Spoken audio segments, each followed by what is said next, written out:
কিছু কিছু মানুষ বলে না যে প্রিয় রাখতে জানতে হয়। যদি তুমি রাখতে জানো তাহলে সে থাকতে জানবে, তাহলে সে থেকে যাবে তোমার জীবনে যদি তুমি রাখতে জানো। আচ্ছা, আমি যদি এটা না মানি তখন আপনারা কি করবেন? আমি যদি বলি আমি রাখতে চেয়েছিলাম তাকে কিন্তু সে থাকতে চায়নি, তখন কেমন হবে ব্যাপারটা? আপনারা এত যুক্তি সহকারে বললেন যে প্রিয় রাখতে জানতে হয়। আমি তো রাখতে চেয়েছিলাম তাকে, সে যদি থাকতে না চায় আমি কি তাকে বেঁধে রাখবো? শুধু যে রাখতে জানতে হয় তা কিন্তু না, যাকে রাখতে চাইবেন তাকেও কিন্তু থাকতে হবে। আপনি যদি রাখতে চান একাই আর সে যদি থাকতে না চায় তাহলে কিন্তু এটা হলো না।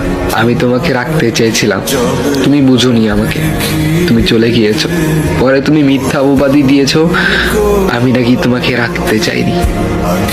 তুমি নিজেকে প্রশ্ন করে দেখো, আমি তোমাকে রাখতে চেয়েছিলাম কিন্তু তুমি থাকতে চাওনি।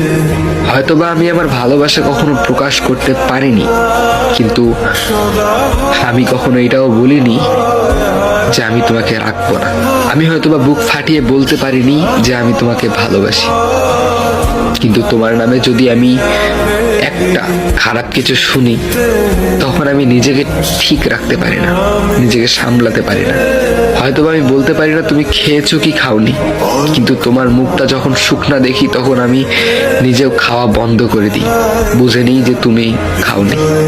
কিন্তু তুমি তো একটা বারের জন্য আমাকে জিজ্ঞেস করোনি যে আমি খাইছি কি খাইনি।